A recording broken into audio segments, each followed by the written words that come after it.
啟示錄第12章第5節，婦人生了一個男孩子，是將來用鐵杖轄管萬國的。但係孩子被提到神寶座那裏去了。好啦，尋日我哋講到一個好重要嘅題目啊，就係喺呢一個嘅小孩子3樣要做到嘅嘢。第一樣佢要成長啦，利用呢個產難；第二樣就係佢嘅 position， 佢個位置即係導致喺呢個生產當中唔係窒息而死，又唔係流產，又唔係小產，係順產，都係因為同佢個位置好有關嘅。佢先成功能夠讓呢個時間呢係成為一個成長嘅機會，就係同呢個小孩子喺母腹裏邊嘅位置有關。就如我所講啦，有1成至到2成嘅婦人啊，好多時佢哋生 BB 仔嘅時候，個 BB 仔嘅位置就有呢個問題，而導致呢個 BB 仔出世唔係順產嘅，係咪？好啦，咁究竟呢度代表咗乜嘢呢？原來呢度就代表咗我哋自己點樣去選擇我哋自己嘅身份，我哋點選擇我哋自己嘅處境，我哋以一個乜嘢嘅態度去選擇我哋喺呢個產難過程當中呢？當我哋選擇點樣去自處嘅話呢，就決定到我哋喺呢段時間當中係唔係個小孩子。而事實上喺呢個過程當中冇乜嘢好得過，就係我哋選擇一個好嘅師傅。嗱，點解呢？因為呢個事實上喺咁多年當中，每一個問我其實喺屬靈裏面最快成長係乜嘢啊？咁我一定講，你一定係揾個好嘅師傅，係因為點解？因為聖弟兄姊妹，我想問翻你一句嘅說話，你今日聽我栽在溪水旁，如果你冇咗呢間教會，其實我呢度所講嘅教導，你估計你可以自己查出幾多分之幾呢？我過去27年當中嘅所有教導，無論係栽在溪水旁，再加埋主日，再加埋家聚，同埋對一嘅教導，教會嘅系統，全部如果冇咗呢間教會，你自己可以查出幾多分之幾啊？咁你就會知道，其實喺我哋人生當中根本已經係好明顯啊！有一樣嘢會使我哋快1倍、10倍，甚至100倍嘅速度，使我哋信仰成長，使到我哋能夠信仰裏邊去喺嗰個過程當中避開晒所有嘅問題，而並且咧我哋能夠咧去行喺正路當中。呢個就係聖經講緊末日子嘅時候咧，神嘅聖靈就會係點樣啊？就會帶領你，讓你能夠有一啲嘅教師喺你後邊話俾你聽，這是正路，你當行在其中。嗱，所以原來喺我嘅生命當中咧，其實呢一個可以話咧係，即係我可以係我親身經歷嘅嚇。雖然我自己唔係好多能夠有一個真係我肉身嘅師傅嚇，好似你哋咁有對一系統咁樣去幫你對一。咁其實我冇嘅，簡單嚟講，我冇對一系統嘅嚇。即係本身喺我過去當中，我只能夠自己主動去揾一啲嘅師傅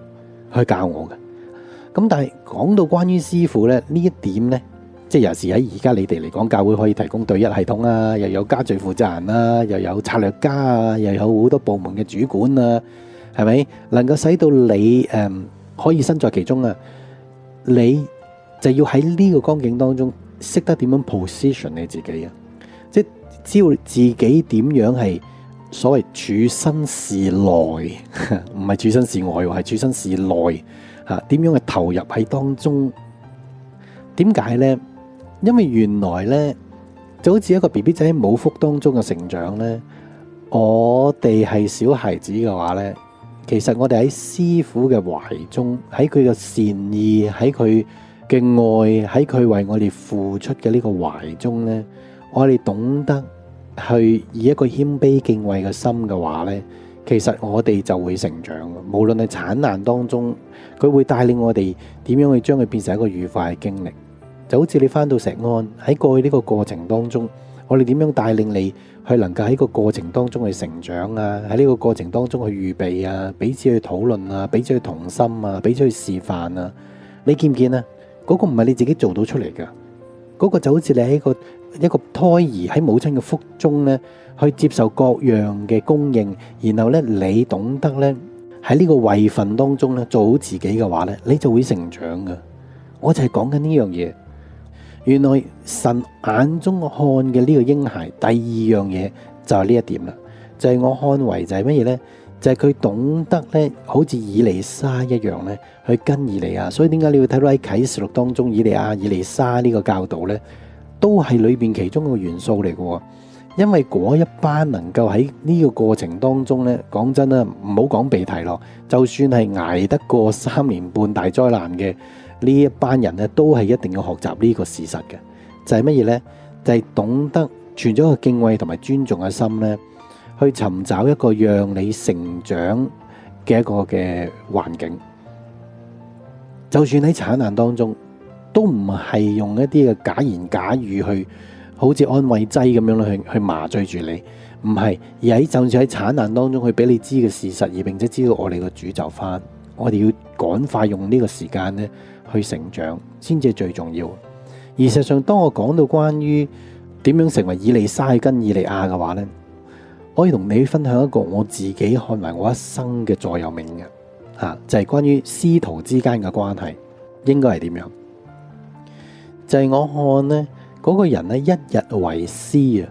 就終身為父嘅。呢個係中國講嘅，當然呢句説話。但係問題就係，我想你知道，如果連中國人啊，淨係單單講同道德啫，係咪倫理啫，都識得講呢句説話，咁究竟喺真理上我哋應該點睇呢？但因為我講所謂一日為師，終身為父，我哋睇到呢個喺以利沙同以利亞身上就顯露無遺啦，因為以利沙跟咗以利亞冇幾耐之後，以利亞被提嘅時候，佢就嗌父啊父啊咁樣嗌佢噶嘛，係咪？咁所以我想你知道呢，原來呢，師傅呢，其實喺我哋嘅生命當中呢，佢哋係會加速我哋，甚至呢，佢嘅好意佢嘅善意呢，係會幫我安排，好似真係好似喺母腹咁樣呢，讓我哋有足夠嘅供應，讓我哋被鞭策，我哋可以去成長。而最重要嘅就係話呢，我哋要知道就係話佢可以咁安排，但係問題我哋點樣吸收？你知唔知啊？原來喺研究發現一樣嘢呢，就無論細路仔又好或者大人又好呢，佢學得最快一樣嘢就一定永遠係模仿嘅。人類最叻嘅天生嘅機能咧，學習嘅機能咧，係冇任何一個機能咧係快得過我哋模仿嘅。無論一個人咧學做戲嘅時候，去模仿人哋嘅動作啦，模仿人哋嘅講嘢啦；一啲人去學習知識嘅時候咧，去模仿人哋嘅技術啦。全部啊，發覺我哋唔係藉着乜嘢，藉自己睇書啊，或者呢一啲嘅研究嘅，我哋係藉着模仿係最快嘅。你知唔知道啊？但係弟兄姊妹，我想你知道喺過去咁多年當中咧，我自己去學習好多嘅師傅，有啲嘅師傅佢都唔知我當佢係我師傅添，譬如 Benny Hinn 啊、Larry 啊、Casey Treat 啊、Kevin Conner 啊、Kenneth Hagin 啊，好多呢啲人，我看佢係我嘅師傅嘅。但係問題呢，我點樣使我自己能夠自然模仿佢啊？就係我敬畏佢，我尊重佢。事實上，我會私底下有陣時會寄奉獻俾佢哋嘅。你知唔知道？因為原來當我哋去喜歡一個師傅，我哋敬畏一個師傅呢，你自自然然，我講嗱，記住呢句說話好恐怖嘅，好緊要嘅，就係你自自然然模仿佢。跟我講自自然然嗱，但係如果你擁有呢一個優質，你擁有呢一個好處嘅話，你自自然模仿佢嘅話呢，咁你要記住啦，你一定要記住啦，呢個係永遠係最快嘅方法使你學到好嘢，但係同樣呢個嘢嘅最快嘅方法使你跌倒，就係有一日你與佢為仇。咁呢個自自然然嘅模仿咧，喺你不經不覺底下呢，因為佢係自自然然啊嘛，你敬畏你愛佢，你尊重佢嘅話，你自自然會模仿佢所有嘅習慣，佢一顰一笑，每一樣嘢根本你嘅潛意識會發揮100倍你想象唔到嘅威力。但係有一日你恨佢嘅話咧，你一日會記仇嘅話咧，你係自自然然會相反佢做嘅嘢嘅。就算喺你唔經唔覺底下，喺你自己刻意去防備嘅底下咧，你都仍然會做相反嘅嘢嘅。呢個就係點解愛主耶穌嘅人同恨主耶穌嘅人咧，佢哋所走嘅方向係咁可怕，就係咁解。呢個係我咁多年親眼見過咧，就係嗰啲尊重敬畏師傅嘅人咧，其實咧佢哋係會學得好快嘅，永遠嘅，永遠係學得最快嘅。但係問題咧，當佢哋唔尊重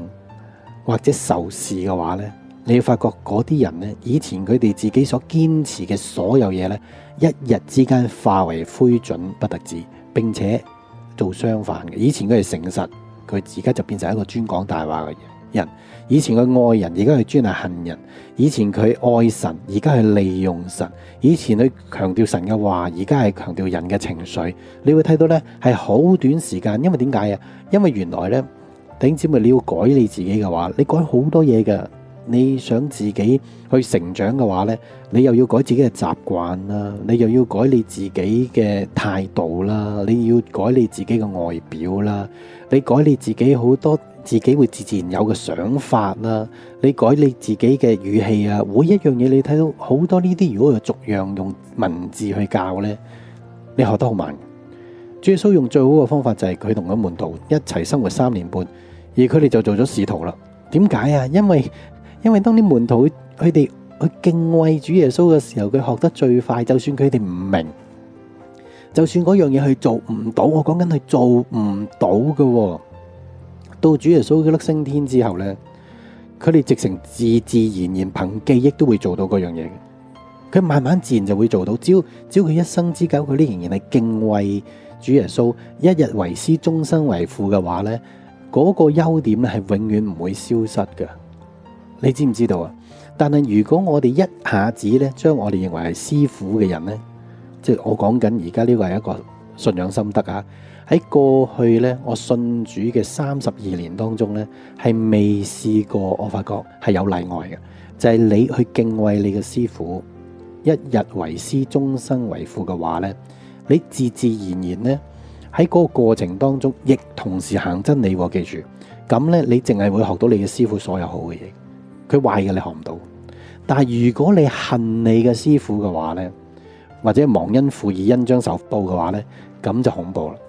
咁呢，你就會發覺呢，即係過去當中我見嘅，就係話你永遠唔會學到咧呢個師傅嘅好嘢，你只會將佢嘅壞嘢呢重複，並且將佢嘅好嘢呢調轉嚟做，即係當然你變成壞習慣啦，變成好多違反真理啊呢一啲嘢啦。而呢個係我過去信主32年裏邊呢親眼所見嘅一個嘅事實。而所以喺呢一點當中呢，尤其是我哋係產難嘅時間，我哋就更加要了解呢一個嘅事實。啟示第12章第5節，婦人生了一個男孩子，是將來要用鐵杖轄管萬國嘅。他的孩子被提到神寶座那裏去了。心願可以靠你，同你常靠近，邁步天路前行，讓我效法神足印，求能常隨着主你導引，心中一片雲，實現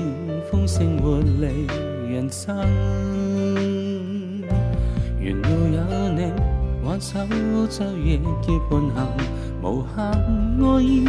溫馨暖心多可親，去掉愁困。沿路有你挽手相牽解悲憤，前路縱遠或許有灰暗，你必指引照亮除灰暗，洗清緣分，滿是憐憫。